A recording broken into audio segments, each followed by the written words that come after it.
हर महादेव दोस्तों, आज हम पढ़ेंगे भगवान शिव के लिंग एवं साकार विग्रह की पूजा के रहस्य तथा महत्व का वर्णन।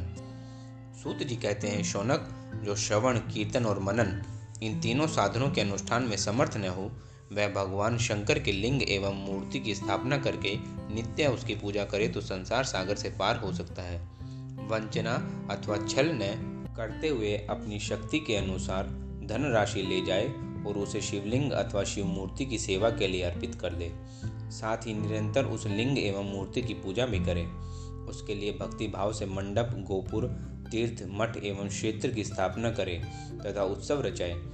वस्त्र, गंध, पुष्प, धूप, दीप तथा पुआ और शक्ति के अनुसार शाक आदि व्यंजनों से युक्त भांति भांति के भक्ष्य भोजन अन्न नैवेद्य के रूप में समर्पित करे।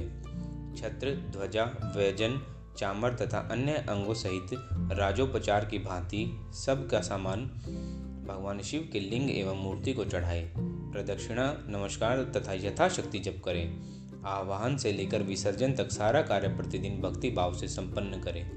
इस प्रकार शिवलिंग अथवा शिव मूर्ति में भगवान शंकर की पूजा करने वाला पुरुष श्रवणादि साधनों का अनुष्ठान न करे तो भी भगवान शिव की प्रसन्नता से सिद्धि प्राप्त कर लेता है। पहले के बहुत से महात्मा पुरुष लिंग तथा शिव मूर्ति की पूजा करने मात्र से भवबंधन मुक्त हो चुके हैं। ऋषियों ने पूछा, मूर्ति में ही सर्वत्र देवताओं की पूजा होती है, लिंग में नहीं होती, परंतु भगवान शिव की पूजा सब जगह मूर्ति में और लिंग में भी क्यों की जाती है?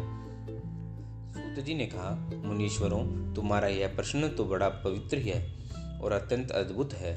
इस विषय में महादेव जी ही वक्ता हो सकते हैं।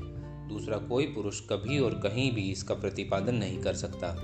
इस प्रश्न के समाधान के लिए भगवान शिव ने जो कुछ कहा है और उसे मैंने गुरुजी के मुख से जिस प्रकार सुना है उसी तरह कर्मशः वर्णन करूंगा। एकमात्र भगवान शिव ही ब्रह्म रूप होने के कारण निष्कल अर्थात निराकार कहे गए हैं। रूपवान होने के कारण उन्हें सकल भी कहा गया है, इसलिए वे सकल और निष्कल दोनों हैं। शिव के निष्कल अर्थात निराकार होने के कारण ही उनकी पूजा आधारभूत लिंग में निराकार ही प्राप्त हुआ है, अर्थात शिवलिंग शिव के निराकार स्वरूप का प्रतीक है। इसी तरह शिव के सकल या साकार होने के कारण उनकी पूजा आधारभूत विग्रह साकार प्राप्त होता है, अर्थात शिव का साकार विग्रह उनके साकार स्वरूप का प्रतीक होता है। सकल और अकल रूप होने से ही ब्रह्म शब्द कहे जाने वाले परमात्मा है।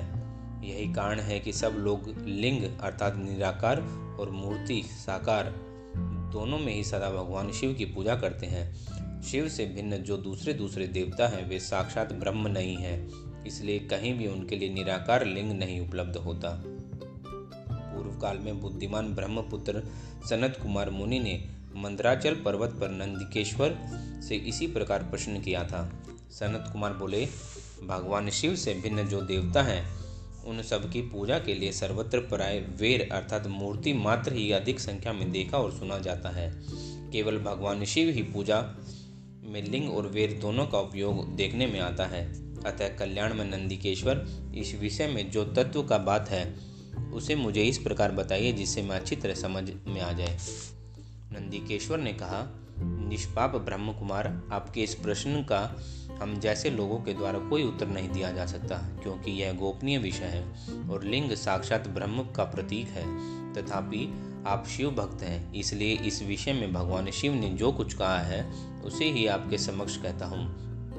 भगवान शिव ब्रह्म स्वरूप और निष्कल अर्थात निराकार है, इसलिए उन्हीं की पूजा में निष्कल लिंग का उपयोग होता है। संपूर्ण वेदों का यही मत है। सनत कुमार बोले, महाभाग योगिंद्र, आपकी भगवान शिव तथा दूसरे देवताओं की पूजा में लिंग और वेर के प्रचार का जो रहस्य विभाग पूर्वक बताया है वह यथार्थ है।